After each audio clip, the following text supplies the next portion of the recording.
desarrollo de los pueblos del sur global es nuestra mayor fortaleza. Hermanos, compañeros, la lucha por la autodeterminación y la independencia de la República Global Árabe Saharaui es nuestra Democrática mayor fortaleza. Hermanos, compañeros,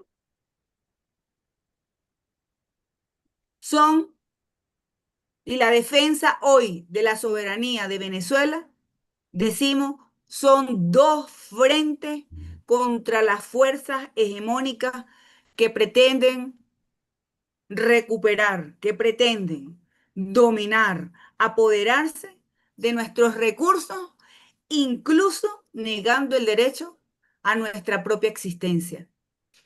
En estos precisos momentos, cuando estamos aquí reunidos en este foro caribeño importante, hoy nuestro pueblo en las plazas, en las calles, está movilizado. Como ustedes saben, vivimos momentos complejos porque una sombra de agresión nuclear se cierne sobre nuestra región y el Caribe.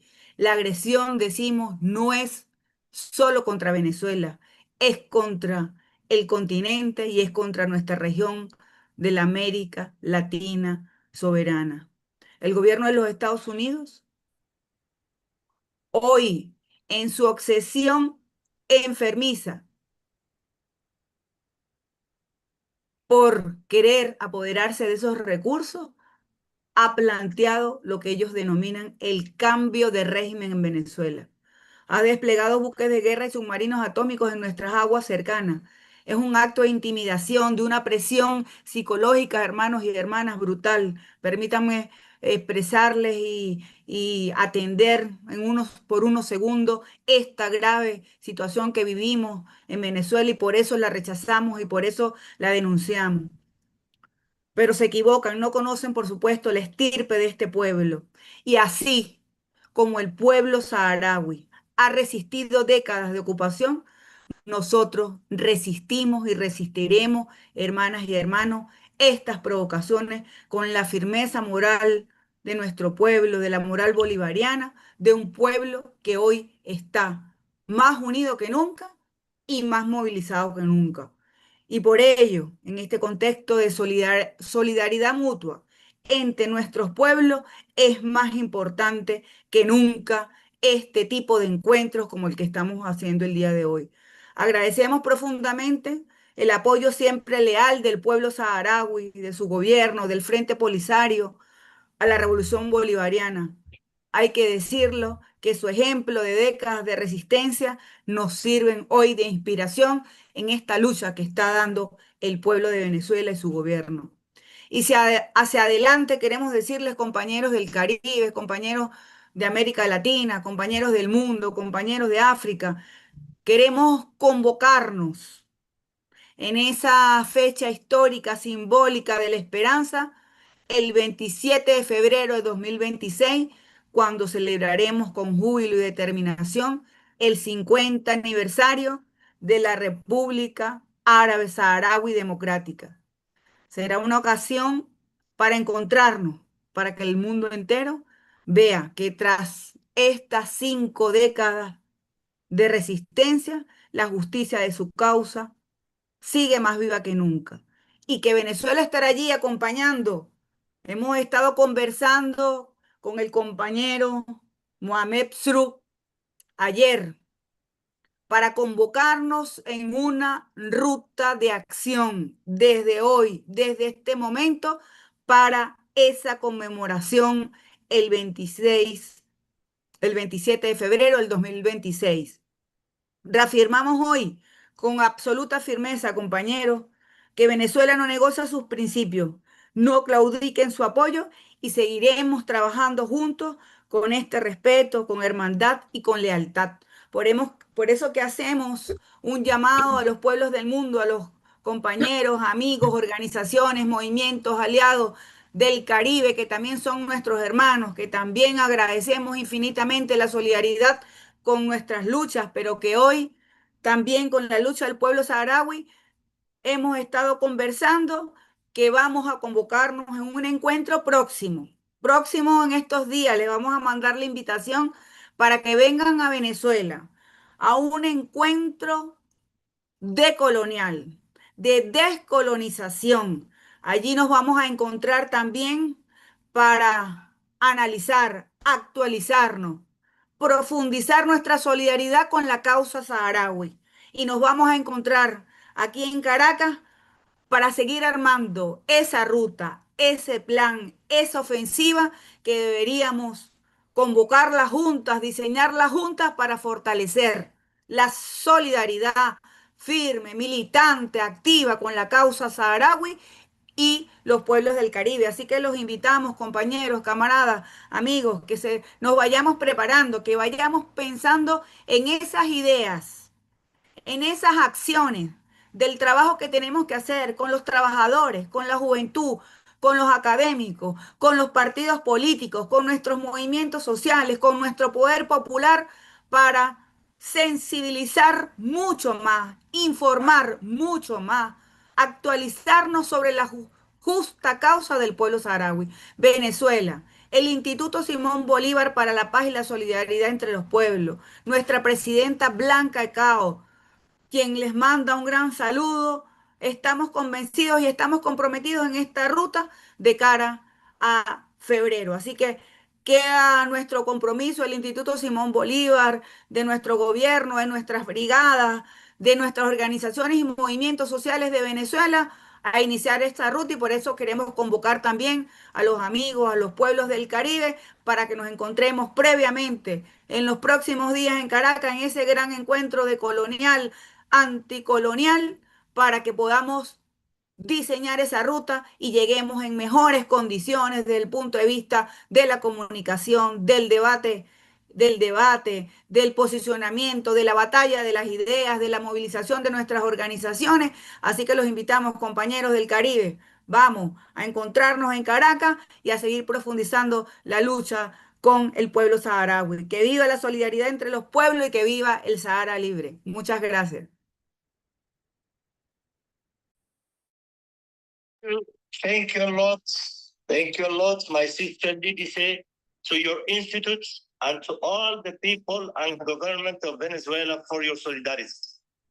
Solidarity that you need from all of us today more than ever in the face of this campaign of manipulation and harassment. The Sahrawi Republic maintained diplomatic relations with Venezuela since 1983. These relations have taken an extraordinary dimension of cooperation, solidarity, and popular brotherhood in all areas under Comandante Chavez, who, in his own words, established the Sahrawi cause as a Bolivarian cause. These ties have acquired added value with the President Maduro since March 2023, when our government signed more than a dozen of a new cooperation agreements in different areas. Our greetings to our brothers Yuri Pimentel and Raul Licausi, Africa and Caribbean Vice Minister of Foreign Affairs. I invite to take the floor my colleague Lalu Hanuman, attorney at law, Secretary of the Caribbean Against Apartheid in Palestine Group. Lalo, please. Hi, good afternoon, comrades. I mean, it's good afternoon anyway in Barbados. I presume it's good afternoon for most people here. I'm the secretary of a group called Caribbean Against Apartheid in Palestine, which says exactly what it is. And I'd like to express my solidarity with the struggles of the people from Western Sahara. Of course, both the Palestinian struggle and the Western Saharan struggle are legacies of colonialism. In the first case, British colonialism in terms of the Balfour Declaration in Palestine in 1917. And in the case of the Western Sahara, Spanish colonialism, going back all the days to slavery, when they were using the area to capture people for enslaved purposes. And if we're genuinely committed to human rights, we have to support both struggles. Both are decolonization struggles in effect. However, unfortunately, a lot of people are reluctant to support struggles where the oppressor is part of their own group. And this clearly is evident in the struggle of the Western Saharan people. People are reluctant to criticize Moroccans because those people who are Islamic obviously feel that they should not be criticizing another Islamic country. But clearly, if you're genuinely committed to human rights, you have to criticize both struggles. The Palestinian struggle is obviously on a different scale to what is happening in Western Sahara, but they're both anti-colonialist struggles. I personally am a person who's on a plant-based diet, and I have been for something like 60 years. And I say this because clearly Israel is the second on a percentage basis, a country that has the most numbers of people on a plant-based diet. And if I were to use that as my criteria, I will not be criticizing Israel. So we need to step out of our comfort zones, and regardless of whether or not the oppressor is part of our own group or not, and criticize them.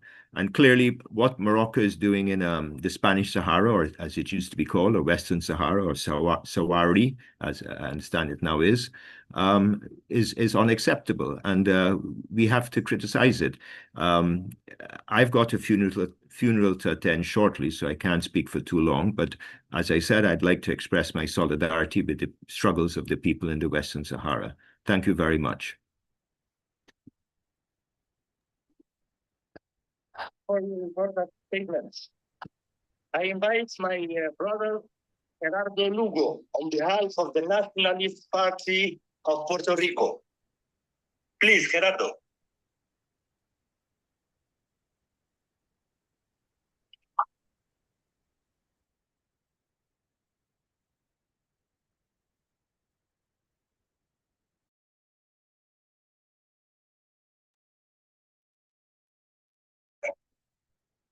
So we can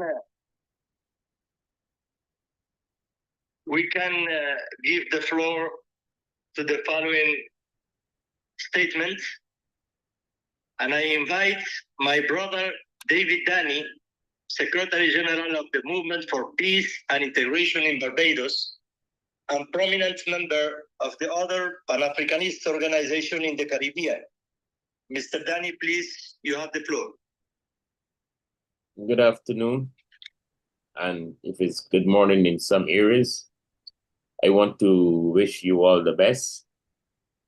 Our movement stands in solidarity with this struggle, and we support the people from Sahara who are fighting for independence and who are part of a struggle for the poor and powerless people of the world.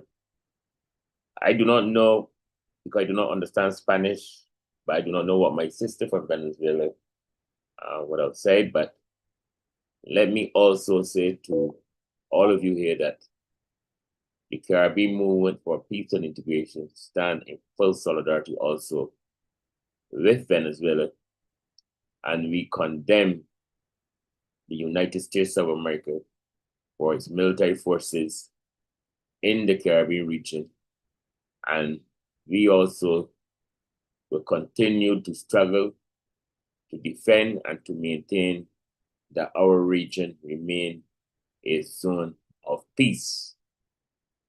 And I further would like to say that I am totally against the position by the government of Guyana and Trinidad and Tobago in relation to this military built-up in our Caribbean Sea, which I think is a very serious struggle for our people, and that's why I mention it here. But I want to say that we in the Caribbean stand in full support with your struggles in Sahara, and we would like to work with you to create the conditions so that our people in our region can better understand the situation, one, and two, so that our people in the region can offer direct solidarity with your struggle. So I think we have to work on building the political consciousness and spreading the information about the situation, because the Western media is not going to do it for us. We have to do it for ourselves.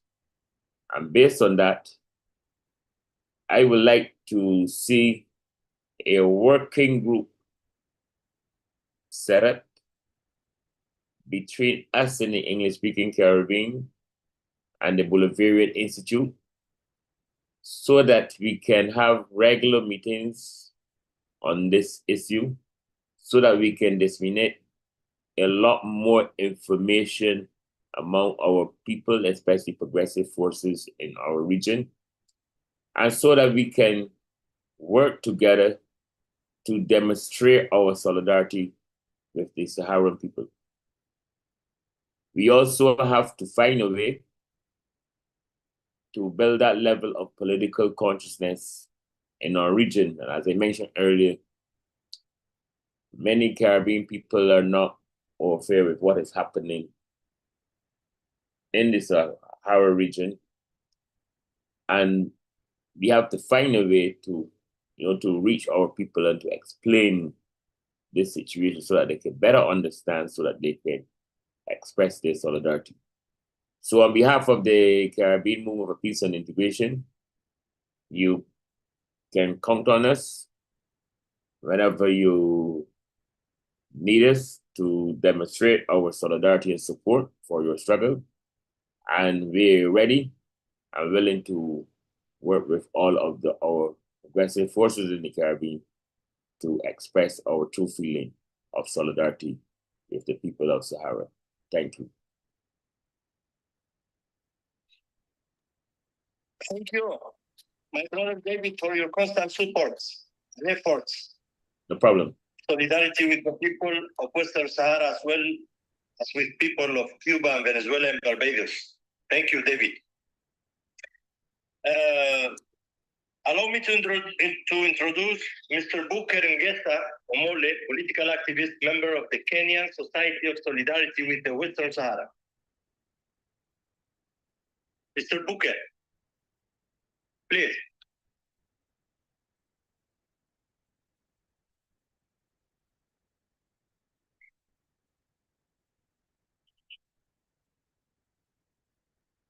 Mr. Booker Ngesa? Yeah, comrade, I can hear you. Sorry, my mic was mute.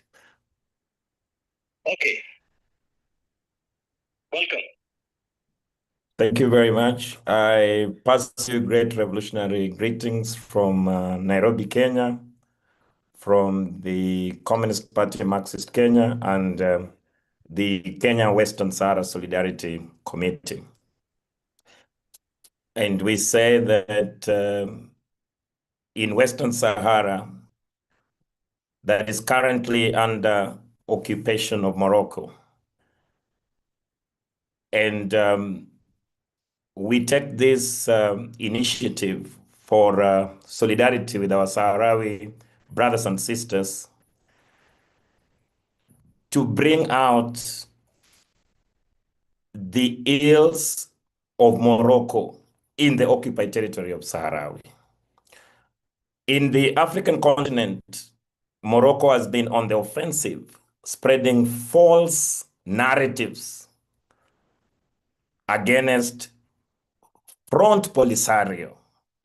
And it's important for us because it is a psychological warfare, it's a mental warfare that we in the African continent and with our Caribbean comrades have to find a common unity because we share a common history of colonialism, neocolonialism. And in fact, verily, we now identify that the enemy of the global peace is indeed the United States imperialism.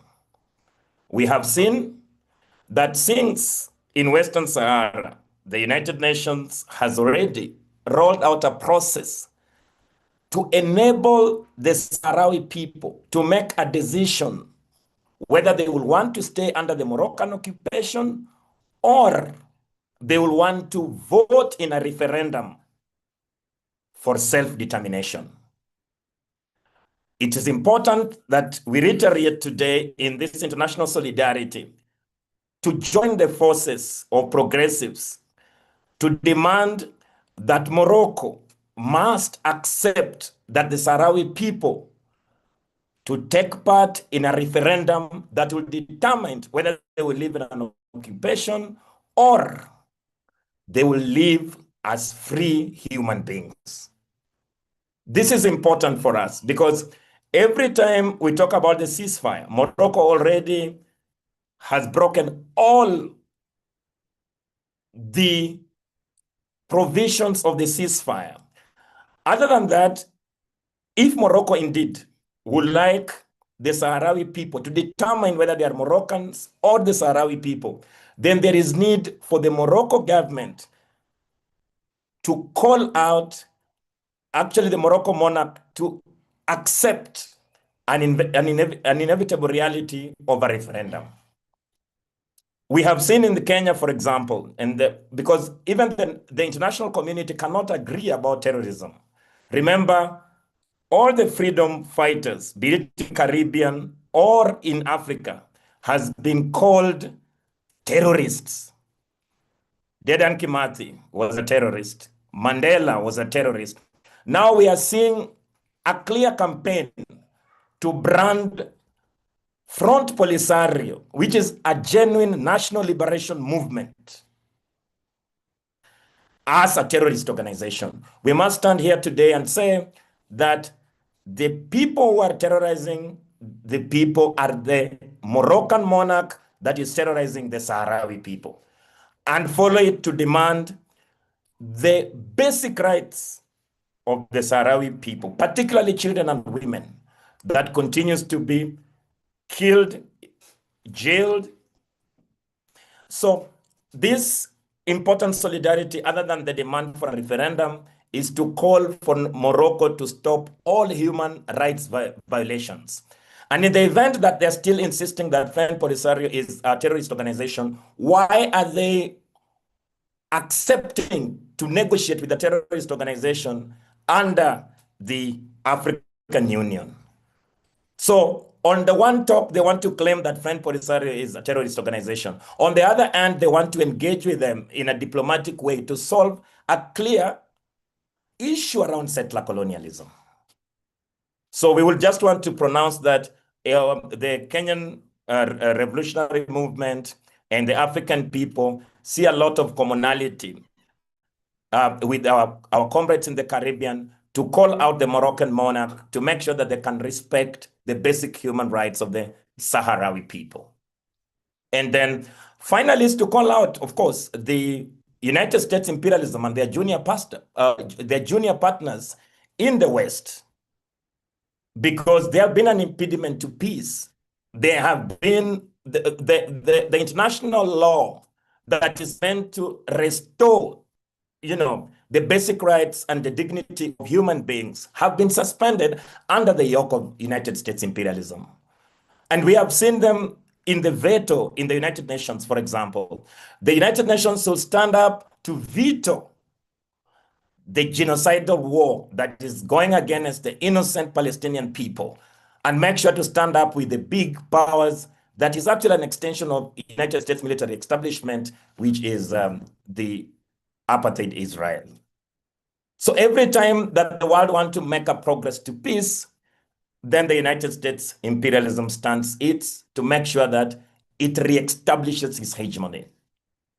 We want to say that on our last call we want to call for the unity between the solidarity movement in the African continent and in the Caribbean. I know sometimes is the language that restrains our sharing of solidarity messages, but we want to reaffirm the importance, because the Communist Party Marxist is actually an internationalist organization, and it operates within the clear principles of proletariat internationalism and solidarity. We will want to reach out to our comrades in the Caribbean to make sure that we can organize a united anti-imperialist front to defend the last colony in the African continent, and that is the people of Sahara. We will never forget the Sahrawi people. And we want to say that every inch of the stolen land, every inch of the phosphate that is stolen from the Sahrawi people, every mineral that is stolen by Morocco, to clearly advance what you call the fertilizer democracy or the economic democracy, where Morocco wants to buy governments and make sure that the governments can actually support their occupation. It is the people that can stand up in solidarity and call out their respective government to respect the right of Sahrawi people to, to self-determination. Finally, we will say that we hope that we will have been able to show our solidarity just beyond our words, that we are willing to fight hand in hand with the French Polisario and the Sahrawi people to confront the Moroccan monarch. But at the moment, of course, our circumstances in the African continent, we know for a fact that we could continue to highlight and raise the flag of the Sahrawi people, the flag of the people who love justice with peace, and to call out all the residents of the globe to continue to highlight the cause of the Sahrawi people, and to make sure that not just the Morocco, but the United States imperialism is brought to book. And very lastly, of course, we now know, for example, of the events in Caracas, Venezuela. It's important for us to use also this opportunity to say verily that the Bolivarian revolution is our project. Maduro will not fall. The United States strategic decline will continue. And under the strategic decline of the United States, there will be the welcoming of the free world. That is my intervention today, comrades, and I wish you a happy morning or evening. Thank you very much, comrades. Mr. for your words of solidarity. Our greetings go also to Ashley Najambo, Secretary of International Relations, and to the Communist Party of Kenya for their ongoing support. Just for reminder that both Morocco and Sahrawi Republic maintain diplomatic relations at the embassy level in Nairobi. And now let me introduce my colleague, James Finnes. James Finnes is an indigenous Bonairean and leading voice in the global fight for decolonization and self-determination. A former commercial banker and national athlete, he left his professional career in 2010 to become a full-time human rights activist following the controversial dissolution of the Netherlands Antilles and the illegal dispute unilateral incorporation from Bonaire to the Dutch constitution, an act carried out without the consent of the island people. In response, Finnish founded the Noki Bonerico Back, We Want Bonaire Back Foundation to advocate for Bonairean recognition as a non-sovereign governing territory under the United Nations Charter. His movement sparked island-wide mobilization culminating in a peaceful protest. Mr. Finnish protested outside the government offices, refusing to leave without the people of Bonaire get a referendum in 24 hours, non-stop protests for 222 consecutive days. A landmark 2015 referendum where over 65% of voters rejected the imposed constitutional status, while the result was disagreed by the Netherlands. Determined to amplify Bonaire voice on the global stage, Finnish established the Bonaire Human Rights Organization. Under his leadership, has attended special consultative status with the purpose of joining the CARICOM Reparation Commission and brought Bonaire case for the United Nations Decolonization Committee and the UN Permanent Forum of African Descent and Human Rights Council. Despite facing political persecution or lawful imprisonment and multiple assassination attempts, James Finnes remained on the third. His enduring mission to the restore dignity, justice, and the right of self-determination of the people of Bonaire. Today, his struggle transcended borders, standing as a powerful international call for decolonization and human rights. My friend James Finnis, you have the floor. Thank you very much for the opportunity. Yes, all protocols observed, all dignitaries, distinguished dignitaries, ladies and gentlemen, brothers and sisters, friends, I hear and saw some of them already online. Thank you for inviting me to this very important meeting for solidarity with the people of Western Sahara. It means a great deal to the people of Bonaire. Why? Bonaire case is not known in the world. So thank you for giving me opportunity to share it this morning. I'm here today to bring urgent attention to the democratic and legal crisis facing Bonaire. Bonaire, an island in the Southern Caribbean, is comprised 111 square miles and is just 50 miles from the Venezuelan coast.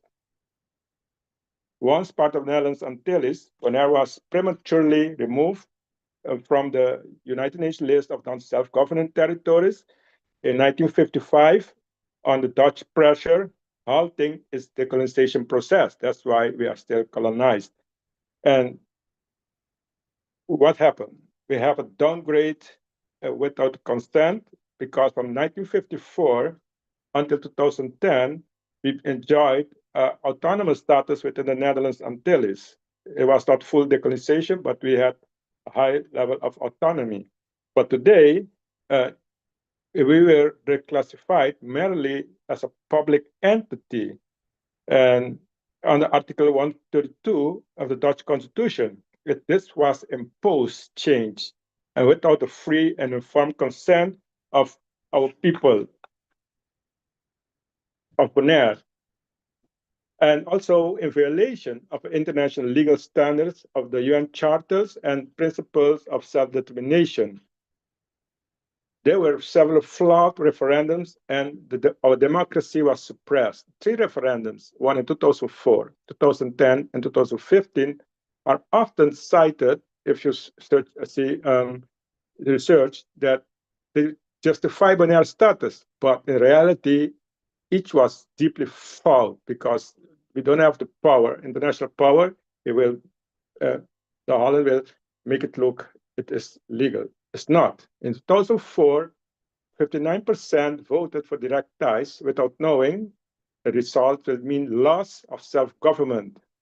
We lose our self-government. We will return completely to our European-ruled colony today. Unlike Aruba and Curacao, our neighbors remained autonomous. They have prime minister, also subordinated, but they are at a high level compared to us. In 2010, a referendum was conducted. No, in 2010, our status was already altered. A referendum was conducted, and a 35% turnout due to the fear of repercussions on the populations. They declared it invalid. And the UN mission was sent and observed, but the report was never released by the Dutch to the world, to not our government who paid for it. That report is still hidden for us because it contained the truth of Bonaire. 2015, we fight. We didn't want to give up. We grassroots movement, as you hear. We campaign collected about 20% of the population petition signatures. They didn't respect that. Then we had to go a step further. I was one. We stood up, and for 222 days, day and night, we protested in front of the government office. Didn't leave. We said till we get a referendum. And after 8 months, spend Christmas, New Year, everything, they give up and they give the people a referendum. The people came up and 66% rejected, including the Dutch, because the Dutch, they give them the right to vote. The Dutch reach our island in 90 days, 3 months.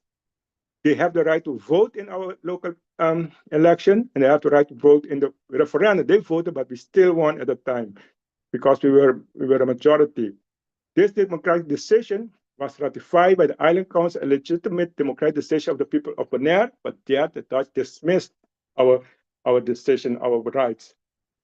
Crucially, none of these referenda offer three legitimate decolonization choices recognized by the UN: independence, free association, or integration on equal terms. But it remains a violation on the international law because the Netherlands' actions, these Netherlands breached Article 73 of the UN Charter and failed to meet the requirements of Resolution 1541, the Resolution of Self-Determination. Independent reviews by many international legal scholars confirm the 2010 restructuring lacked transparency, legitimacy, and consent. Today, we live in a status that we didn't choose and we rejected. That is what we live in today. These actions also violate the International Covenant on Civil and Political Rights and the International Covenant on Economic, Social, and Cultural Rights, both which guarantee people's rights to self-determination and participation in political life and is part of the human rights of all people in this world. But we are now in a marginalized and we are in demographic erosion. Demographic erosion. This is why it's urgent for us, and thank you for today to give an opportunity to hear what is happening. Our civil society voices have been marginalized.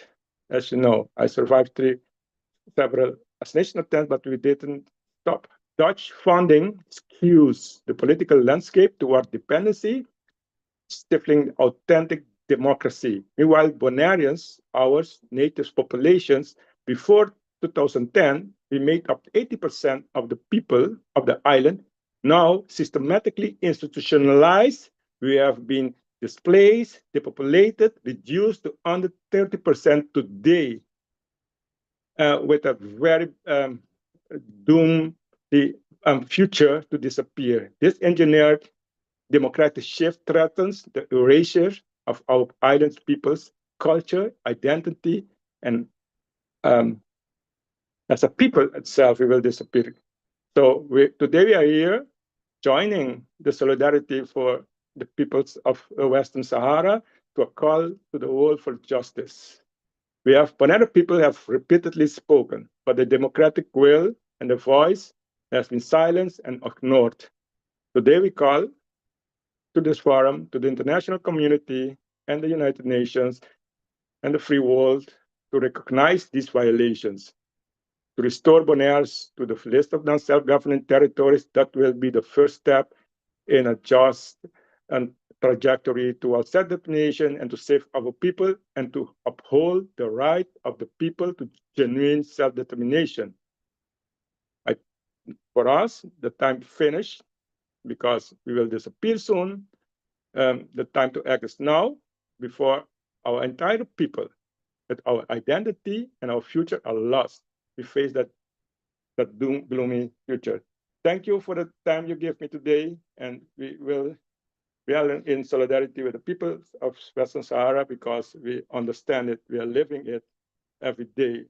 Meanwhile, we are disappearing as a people. Thank you again for the opportunity. I'm here today. If any questions somewhere, I will gladly answer.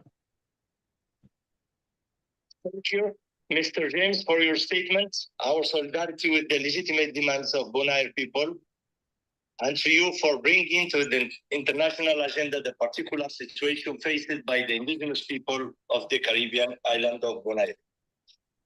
And now I invite Stone Biden, youth leader and Secretary of Organization of the Socialist Movement in Ghana, to take the floor. My friend Stone.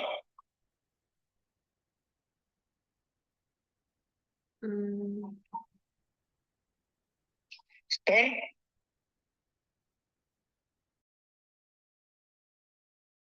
Okay, thank you.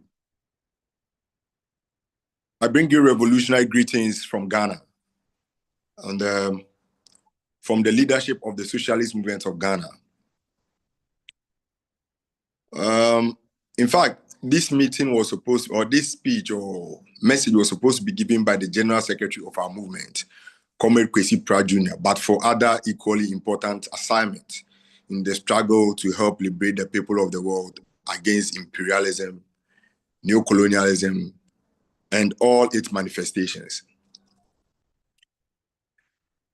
Comrades, the call to show solidarity to Western Sahara or with Western Sahara, it is not an act of charity. For us, as a movement, it is a responsibility. It is a responsibility because every human being has the right to self-determination. And that is why when the Organization of African Union, which is now the AU, was formed, its leaders were very keen on making sure that every country was liberated and independent. For us in Ghana, Osajifo Dr. Kwame Nkrumah made a very profound statement on the eve of Ghana's independence. And I quote, he said that the independence of Ghana is meaningless until it is linked with the total liberation of Africa. But for the exigencies of today, we can boldly say the independence of Ghana is still meaningless until it is linked with the liberation of the oppressed people around the world, not even only Western Sahara. Why do I say so? In 1984, Morocco abandoned their membership of the OAU. And when they did that because AU had recognized, or AOU had recognized Western Sahara as a member state. They left until 2017. And still, when they came back, they are able to manipulate our government. It is very appalling for our governments to toe that line. And therefore, it is important for our brothers and sisters in the Caribbean, who mostly are people of African descent, to stand up and speak. And that is why I believe this forum is arranged, and I want to thank the organizers of this very forum. Around the world now, the to liberate Palestine has become stronger. But if you compare the nuances, or you compare the various struggles, you know that it is just like that of Western Sahara. It is the colonial occupier who doesn't want to let go. But this time around, the occupier, unfortunately for us on the African continent, it's not just any other country, but a country within the continent, Morocco, which is shameful. And it is important that countries around the world and countries on the continent stand up and speak against it boldly. I was fortunate to visit Western Sahara around 2021 during the COVID period. But I was stationed at the refugee camps in Algeria, precisely Tindouf and Dakhla. And I had an experience that I want to share with you briefly so that you understand the situation. I met my fellow brothers and sisters on this continent who struggled for water, drinkable water, or potable water. I met my fellow brothers and sisters who lived in tents. I met my fellow brothers and sisters who struggled with consistent electrical power, electricity. And it was not something that I had experienced in my life before. And it was at that moment that I understood Jose Marti when he said, "Humanity is my home." I understood clearly that until you consider humanity as your home, you will not understand what others go through, and therefore you will not understand their struggles. Comrades, I remember that particular visit. There was a program by the Workers' Union of Sahara, and I was given the platform to say a word. And one of the messages I vividly remember was my call to the NGOs, the Oxfam, all the big NGOs that you can think of. They are all stationed in Western Sahara. My call to them that they are complicit in what is happening to Western Sahara. For them not to be complicit, it is important that they speak against the perpetrators of this evil or these heinous crimes. Morocco is an aggressor, but Morocco has the tacit backing of the UK, of Spain, and of the US. And in fact, it is important for us to know this day that before the first term of the current president of US ended, he declared his support for Morocco to have full access to the land of Western Sahara, which is abominable. But the world kept quiet. And it is not because Morocco is a very nice country. He did that gesture to Morocco to formalize relations between Morocco and Israel, two colonizers, two settlers, two communities with genocidal tendencies. The US supported Morocco to formalize relations with Israel. That is what we are facing. And they are not only doing that, they are looting the resources of the people of Western Sahara. And it may come a time, if we don't stand up and stop this, the young people of Western Sahara might not benefit in the resources of their country in future. Today, fine sand from the dunes that you find in Western Sahara is shipped to Spain for construction. Today, phosphate that is in commercial quantities in Western Sahara is what the Moroccan authorities are using to induce governments, institutions to toe their line in all the regional blocks. Today, the fishes that are found in the waters of Western Sahara, which usually can be used to produce mackerel, Morocco is using it to produce mackerel, and the world is buying. I think it's about time we take a decision to boycott some of the products from Morocco.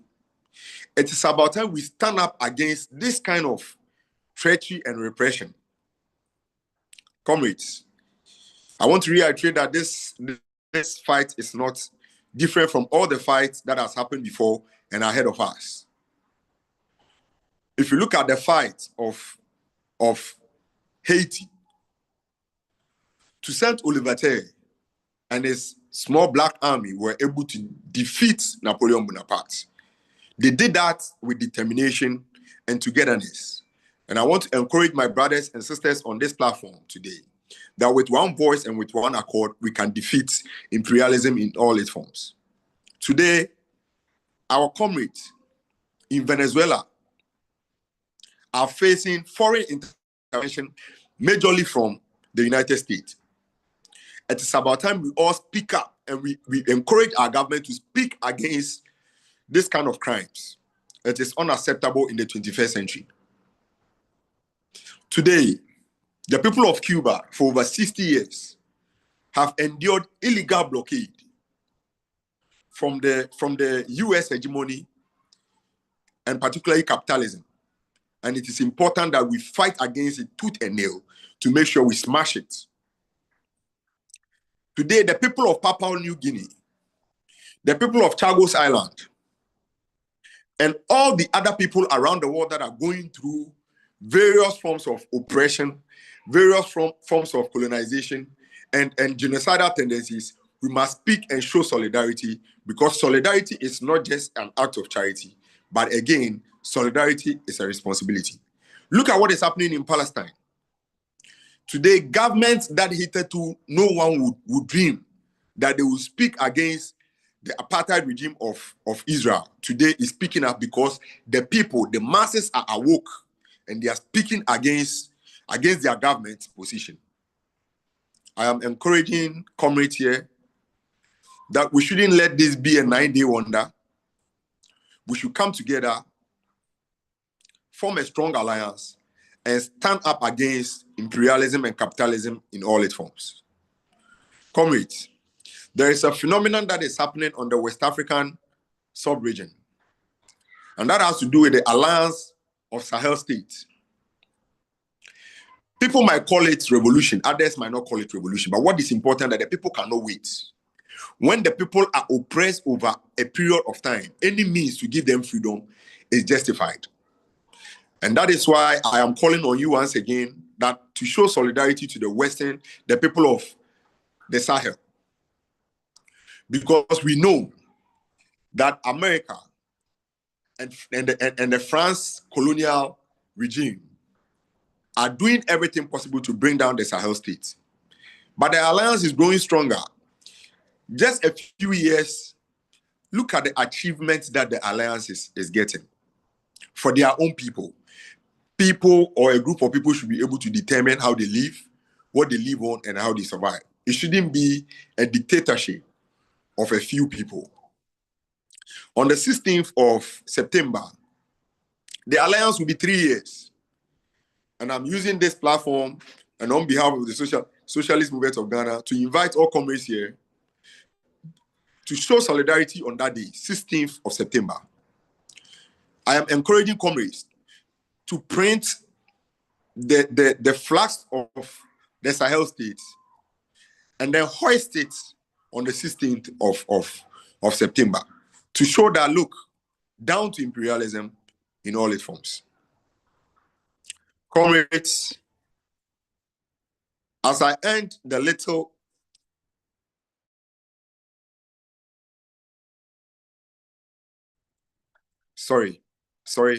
as I end the little delivery that I'm making, the formation of OAU had a charter.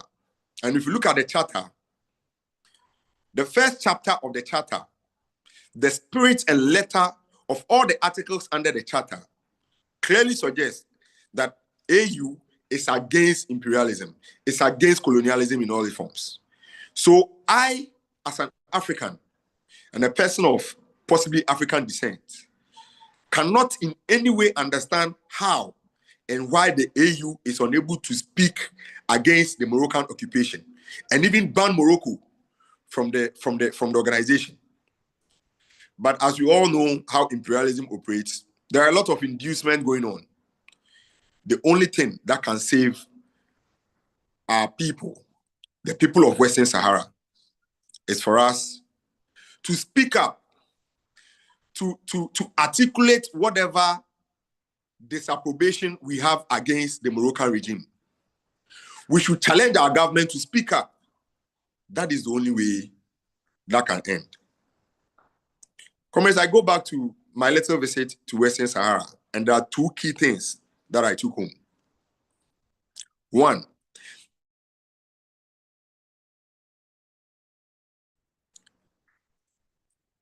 this is a community that I visited that when you go to some of the communes, all the leadership are females, showing you what we call true gender equality. All the leadership of the municipality were females. Look at the kind of democracy they are practicing, even under this kind of colonization. And to tell you the truth, when you go to Western Sahara, when you are a guest and they want to take you to any community, it is that community they take you to because it is the governance in that community is being run at a top notch. This is a community that believes in women empowerment. We must do everything, especially our women on this platform, must do everything to support their struggles. Comrades, another key take home. I think someone is speaking, I hear the person, but another take home that I want to share with you is that whilst I was sleeping in the tent, Western Sahara is very cold. And as a Ghanaian from West Africa, you should understand when I say it's cold. When I was sleeping in the tent, there was a point that I felt my leg was freezing. And this is what young people, toddlers from birth till 18 are going through in Western Sahara. And I believe in my sleep, I was crying. Something happened and I'll never forget. There was a little girl that was sleeping in the tent. Whilst I was in my sleep and I was feeling the pain in my leg, this little girl came to me and tried to cover me with the blankets that I had covering me. Such humanity, such expression of love and humanity. The only thing I can do is remember that small girl and decide that whatever I have to do to make sure that she grows to enjoy the benefits of his country, I will do it, and I will recommend all the comrades here that we should come together and help fight Moroccan occupation. Thank you very much. Amandla.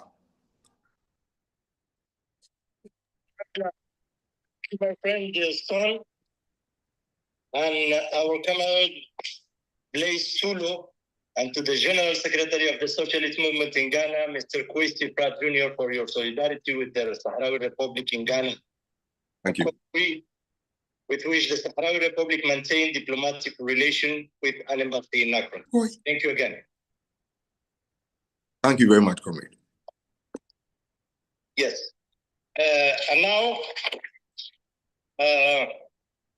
let me to introduce my big friend and brother, Dr. Thomas Fontaine, leader of the United Workers' Party of the Commonwealth of Dominica.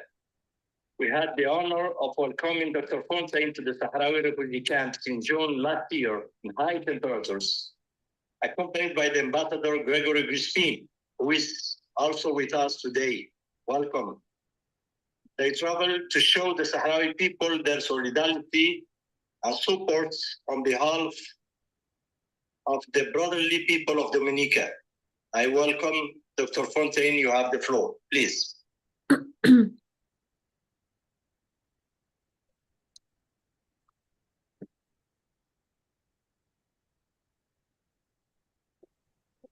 Thank you very much, Ambassador. It is indeed a pleasure to be able to be a part of this historic forum. And I would like to start by extending my profound thanks to your government and to yourself as well for allowing me an opportunity to see, along with Ambassador Crispin Gregoire, who is our ambassador to the United Nations, or former ambassador, we're able to visit the Sahara. And that experience certainly left us with that desire to do something about it, to do something about the pain and the suffering that the people of Sahara continue to go through. And this is particularly important because my government, unfortunately, has been in support of the Moroccan regime. And part of that support is as a result of the use of the same phosphates that are taken out of the deserts of the Sahara as an inducement to the government that has allowed them to switch their support. But as an opposition party vying to become the next government of this country, we are committed to change that, as well as committed to ensuring that the entire region stands in solidarity with the people of Western Sahara.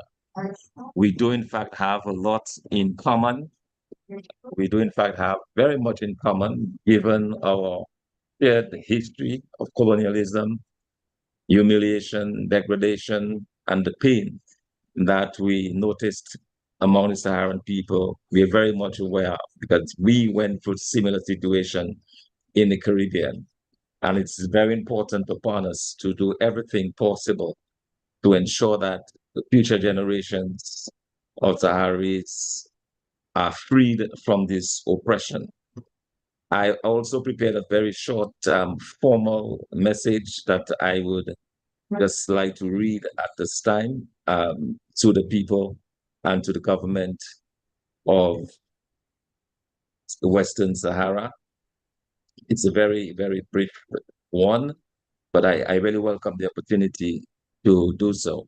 So on behalf of the United Opposition and People of Dominica, and on the occasion of this historic Caribbean Forum in solidarity with Western Sahara, I wish to congratulate the government and people of Western Sahara on their historic and ongoing fight for independence.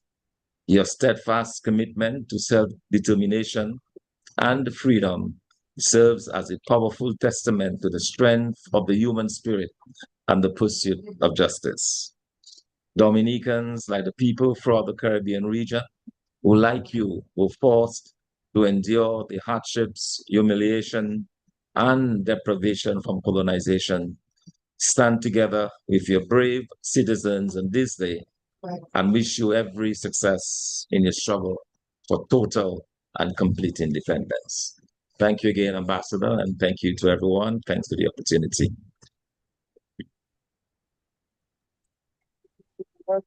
Dr. Fontaine, and also to my brother, the former ambassador of Dominica in United Nations, His Excellency Christine, for your statement, and thank you to the United Workers' Parties of Dominica for your solidarity with the African people of Western Sahara. I invite Ms. Nouria Fati, Secretary General of the National Union of Algerian Women, to greet the conference. Ms. Nouria Fati from Algeria. Okay. In any case, our eternal gratitude goes to the people of Algeria and their government for maintaining his position of principle in support of the Sahrawi people and its legitimate anti-colonial struggle, in the same way that it has supported other peoples in the Caribbean for their independence and in Africa and Asia. Algeria, as you know, is a country that shares dreams and frustration, but also the hopes of all the Sahrawi people, and share with us its land and its water, but also its schools and its hospitals since 1975, when hundreds of Sahrawis, thousands of children and women, were persecuted by Moroccan Air Force and had to leave their home in search of survival and recognition of their dignity. Algeria did not hesitate to open its border and give us aid, support, and solidarity, the same position it now demands from the United Nations Security Council and other forums in favor of ending the genocide against the people of Palestine. Our bloody and heroic anti-colonial struggle for independence, which has cost the life for more than 1 million, inspired the people of Western Sahara. We are confident in a future of peace and justice for the Sahrawi people. And now let me introduce my brother, Kanyam Roger from Uganda, General Secretary of the Africa Youth Congress. Kanyam Roger from Uganda. Thank you, Your Excellency.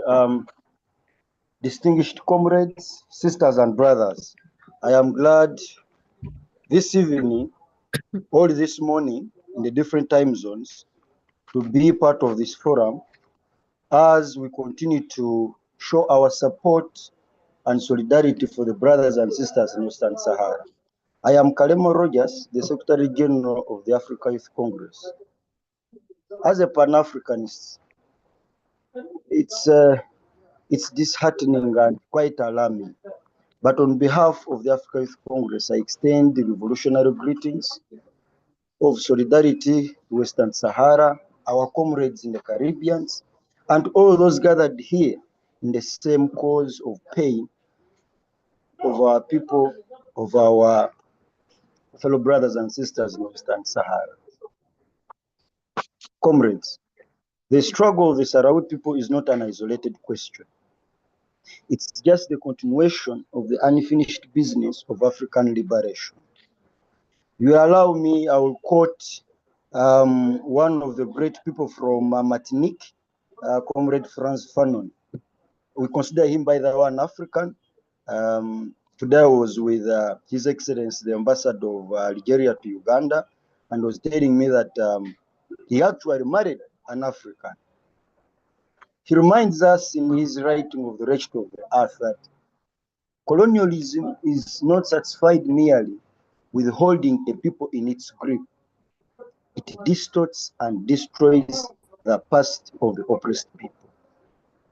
This is important because today Morocco is backed by all kinds of evil forces. We know the French are supporting them. We know the Americans are supporting them. We know the Spaniards are supporting them. And these geopolitical interests are continuing the colonial project in Western Sahara. It's just a fact. Ruthlessly suppressing the Sahrawi people while plundering their land and resources. Once again, it's important, though my colleagues and comrades, as I have heard, have tried to throw light on this, but you will allow me, if you may, Your Excellency. I wish to throw light on the position of the various international communities on the right to self-determination and the existence of the Sahrawi Arab Democratic Republic. There is a resolution that was made in 1979. It's called Resolution 3437 by the United Nations General Assembly, which reaffirmed the inalienable right of the Sahrawi people to self-determination. This 1979, and the Security Council, again through Resolution 621, that's 1988. Then there is another resolution, 1920 in 2010, and there is another in 2024, and all these called for a free and fair referendum through MINASO. MINASO is what they came up to try and create a peaceful way to answer the Sahrawi question. And they all stress that the solution must allow for self-determination of the Sahrawi people.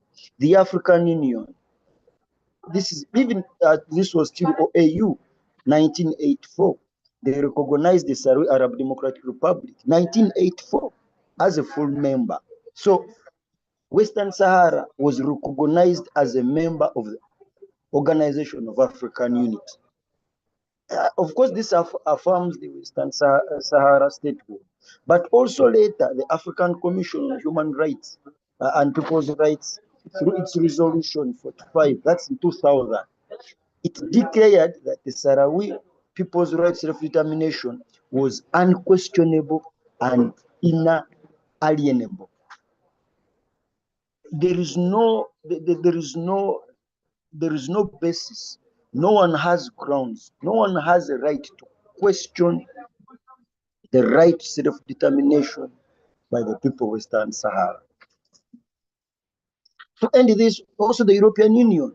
This is not a Latin American body. It's not an African body, but the European Union. Despite the economic temptations of exploiting Sahrawi resources, he also has been forced to acknowledge this truth. In 2024, the European Court of Justice struck down the EU-Morocco trade deals. Yes, for so many years, Morocco has been dealing with the EU, of course. And one of the main things they've been stealing is the fish. Western Sahara has one of the best waters for fish. And of course, there are phosphates. So they have been dealing with the EU, stealing things from Western Sahara and selling them on the market as if they are Moroccan. But in 2024, the European Court of Justice struck down that deal. And it ruled that such agreements are invalid without the explicit consent of the Sahrawi people. So in simple terms, if the Sahrawi people don't consent as any nation, whatever is being picked from there is illegal. Of course, the Europeans will take long to come up forthwise, because they are the same people that are funding the Moroccan oppression and domination. Colleagues, all these positions demonstrate that the cause of Western Sahara is not a matter of debate. It's a matter of justice, long overdue. The last country, apart from Western Sahara, that was under, actually that got independence in Africa, it was Southern Sudan. Yeah. But South Sudan got independence from main Sudan. It was breaking away from the main country. Sudan was one country, and South Sudan was breaking. But even then, we are still not finding a solution to the Sahrawi question as a whole continent. I wish to thank the peoples of the Caribbean. Colleagues, those of us that have been in the Pan-African struggle for long and have been and sons and children of the revolution, from where I come here in Uganda, where I come from, being also a member of the ruling party, which is the National Resistance Movement. We are products of the revolution. And I'm fully aware, and we are aware, that the Caribbean, the peoples of the Caribbean have supported African liberation morally, diplomatically, and politically through history. That is a fact. Cuba, Venezuela, we remember, as I just gave an example of Franz Fanon from Martinique, but the example of solidarity still reminds us of Fidel Castro's words, Commandant, where he says, the cause of liberation, the cause of the people is one and same ever. So if you are in, if you are from Argentina, if you are from Venezuela, if you are from Palestine, if you're from Uganda, if you're from America, my cause is your cause. Because oppression in one end of the world is oppression everywhere. You have to be oppressed in one or another. So this is why the Caribbean movements have always recognized the just struggle of the Sahrawi people as part of the wide fight against colonialism and imperialism. So the history of the Caribbean people being pro-people is one of the main reasons which I think causes you to recognize the Sahrawi question as a part of the wider fight against colonialism and imperialism. So, comrades, our solidarity is not abstract. We, the young people, we, the Ugandans, we, the Africans, and you, our colleagues from the Latin America, solidarity is not abstract. It is rooted in shared history and common struggles. The Caribbean and Africans have been bound together for centuries. We remember slavery, an evil that even today is not recognized. I mean, if you look at the largest institutions like the religious institutions, look at the political institutions all around the world, including the UN, no one pays attention to slavery, but this connects Latin America and Africa.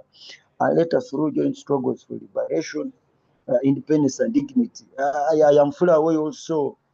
Once again, today I had in the same meeting with His Excellency Sawala, the ambassador of Western Sahara to Uganda, and we're discussing this, how Cuba commandant send its support in the fight against apartheid in South Africa.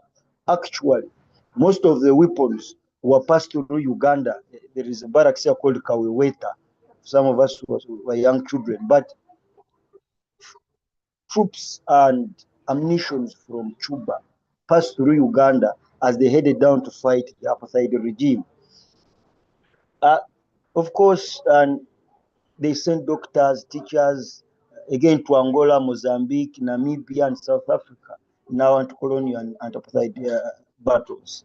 Now, we all know what's happening in Venezuela. His Excellency Nicolas Maduro, one of the many, all the way from His Excellency Hugo Chavez, because of the oil, because of the vast resources here in Venezuela, the Americans are using all kinds of tricks, sanctions, of course, propaganda. They control the media, they control BBC, they control CNN, so they can print whatever they want, like the way they are doing there, they are doing in Palestine. And of course, I wish to recognize that today is the International Solidarity Day with the people of Venezuela, and we celebrated it today. We sent out messages, but we all understand that, as I stated earlier, this is part of the wider fight against colonialism and imperialism. How do you put a bounty of $50 million on a head of state? The Americans have put on His Excellency Comrade Nicolas Maduro. They have deployed nuclear submarines in the Caribbean. We all know that the nuclear submarine it always moves in a group. It always followed by either 3 other submarines, but also warship destroyers, because it's called a battle group. So you deploy a battle group simply because someone has denied the right to cheat them or to exploit them. I'll quote His Excellency Yoweri Kaguta Museveni, who is the President Republic of Uganda, and being one of the Pan-Africans and also one of the main champions of the Sahrawi struggle here in Africa. He once said that ours is a struggle for the right of Africans to shape their own destiny. Now, that destiny cannot be complete while Western Sahara remains occupied, just as Africa stood with the Caribbean.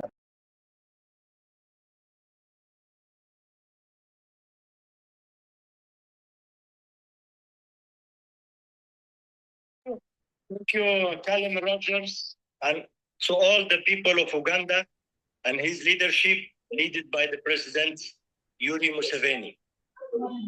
And to conclude this emotional form of solidarity, I call on my brother Abdeslam Omar, President of the Association of Families of Prisoners and Victims of Forced Disappearance.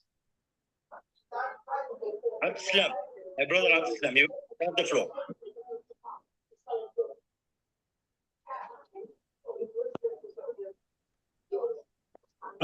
Thank you, Comrade Ambassador, distinguished guest representatives of Solidarity Movement, brother and sister of Caribbean region, America Latin and Africa. On behalf of AFAPREDESA, I extend our deepest gratitude for your invitation to this important forum, who take as in coincidence with the international celebration of Day of the Victims of Enforced Disappearances. Your solidarity today is crucial in the face of silence surround our people's tragedy. For our over 50 years, Western Sahara was lived under a brutal occupation who practices a systematic repression and a genocide.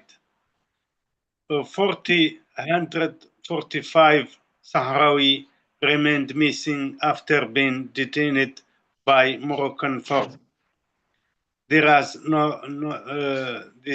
are not just our numbers. They are our families, our neighbors, our friends. But enforced disappearance are not only one part of this tragedy. Arbitrary detention, torture, drone bombing, and the destruction of nomadic inhabitants are part of one ethnic cleansing who take place in complete impunity.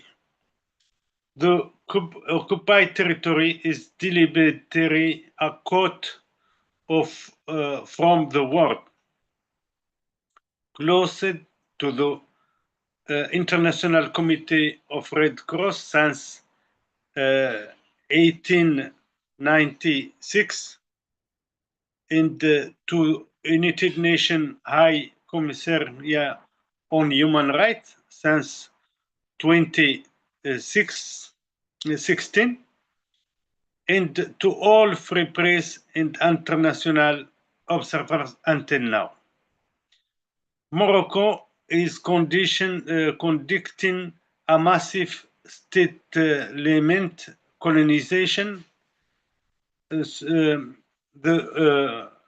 European Commission estimated that 75% of the population in Western Sahara occupied are now Moroccan settlers who practice a plunder of our natural resources. Faced with this colonial and neo-colonial genocide, we call you to act for demand the truth about the fight of missing persons and immediate access for international observers, and the impunity of those responsible for genocide and crimes against humanity. Impose a human rights protection in the mandate of MINURSO. Demand the dismantling of the military wall and end to the plunder of our natural resources. Brother and sister, I thank you very much for a lot of idea to give a visibility of our cause, your different region in America Latina, in Caribbean region, in Africa, have a big role to play to help the Sahrawi people. That's why we call to more enforces the different actions in the solidarity until the independence of Western Sahara is achieved. First one, in diplomatic actions, we urge all Caribbean governments to formally recognize the Sahrawi Arab Republic and as an act of justice in coherence with the principle of decolonization. Political action, we call on you to mobilize your different regions, bodies, to raise a united and firm voice in all African international forums, demanding compliance with international law in Western Sahara. The extension of MINURSO mandate to include human rights monitoring in present for the immediate negotiation with the only possibility objective, the holding of a free and fair referendum of self-determination. For your institution and body as parliamentarians, academics, artists, journalists, and free citizens, we call you to break the wall of media silence surrounding this colonization issue. We invite you to share the story of the Sahrawi people to your different community.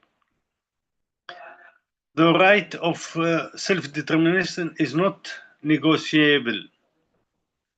It's not a concession.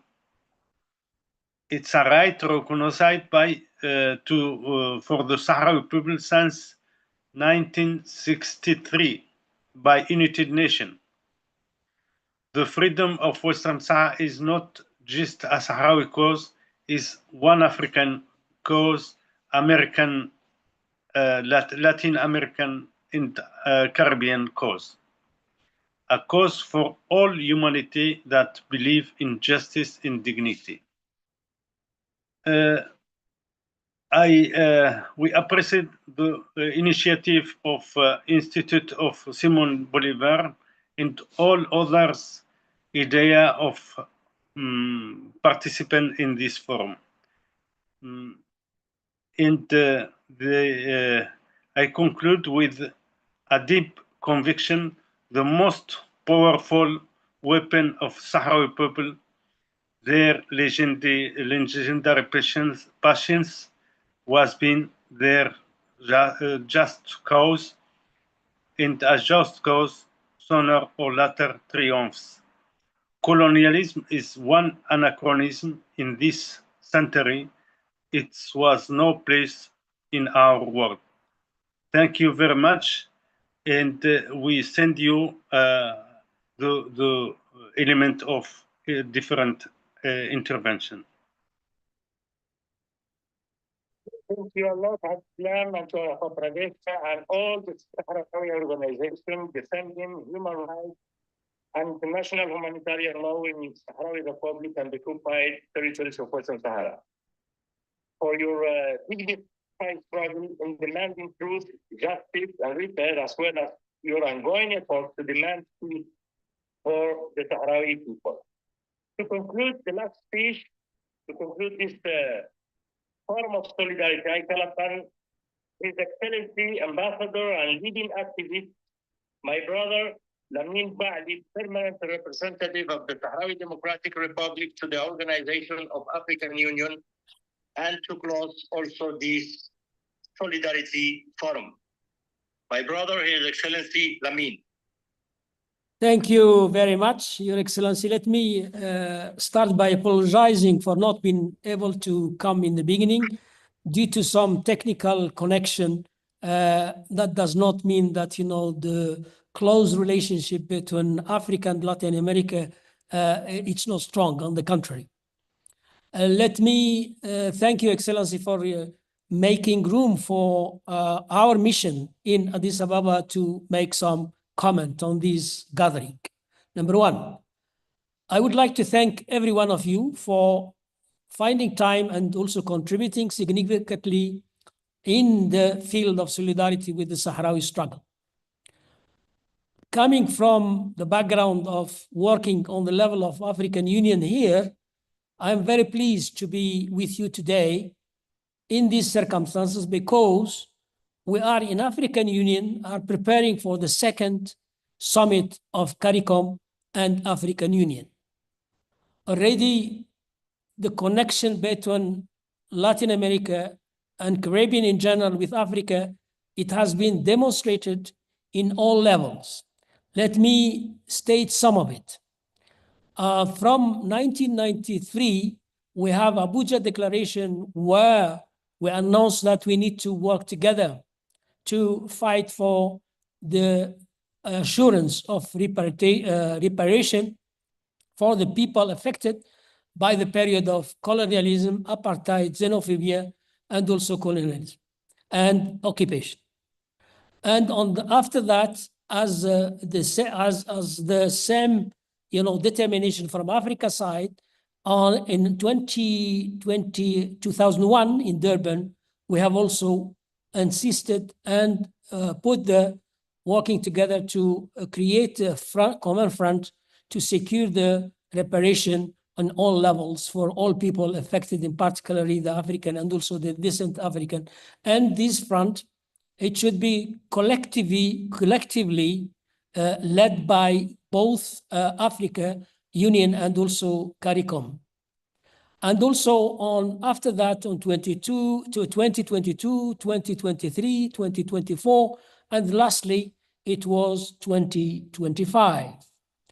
In the last assembly, the last Congress of the African Union have decided that the theme of the year in 2025 should be focusing on making sure that the people affected by the colonialism, apartheid and slavery and the occupation should be recompensated by the countries who were really exercising that kind of authorities and repression, and therefore we are going to receive here in Addis Ababa the head of state of CARICOM and also the head of state of African Union. That's reflect the strong tie, cultural, historical, and cultural, and also the blood ties between Latin America, Caribbean, and also Africa, and that's reflect also that we care to each other. We are expecting from this summit to have a very strong bounds to make a campaign strongly on all the world, which touch upon how the work can focus on securing, whether via political decision on the level of United Nations or by the means of international law, and we need to really focus on how can we move together. Very sure about the field where we can go together. On the question of colonialism, I believe that distinguished representative of Fredessa Abdeslam have made a resume of the struggle on the human rights, which is the self-determination is a part of human right which be secured by United Nations. We know that in actual geopolitics, it's not easy. There are a lot of challenges, and we need to put hand in hand together and to make the really strong push for the getting out the end of colonialism and occupation in Africa.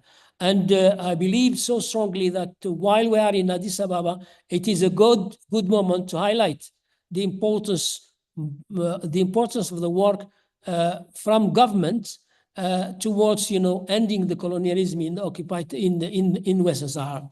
Here we are. For your information, the Sahrawi Republic was one of the countries who pushed in 2024 that in Accra, that the theme of the year for African Union should be reparation for the people against the period of apartheid, colonialism, and also occupation and slavery as well. I would like to thank, in the end, I know that there is not much time.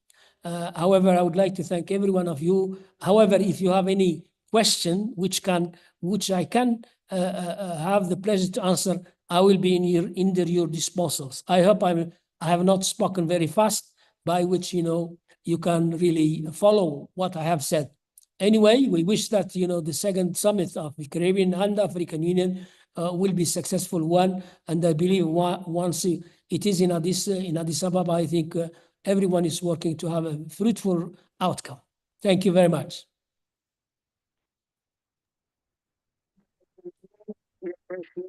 Your speech, your statement. Brothers and sisters, we are concluding this first Caribbean Forum of Solidarity with Western Sahara, the last colony in Africa.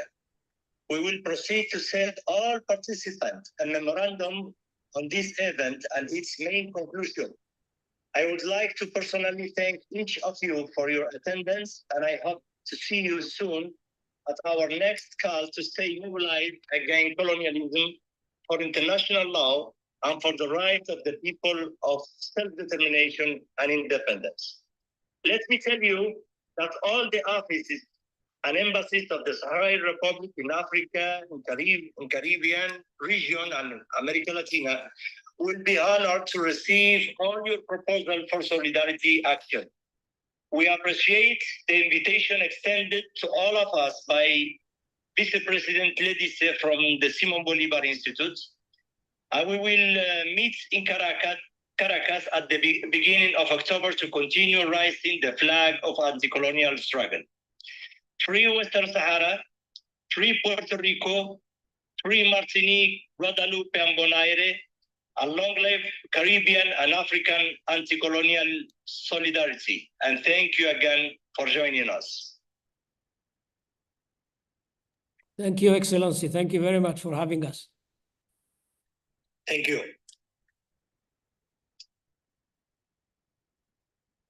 Thank you.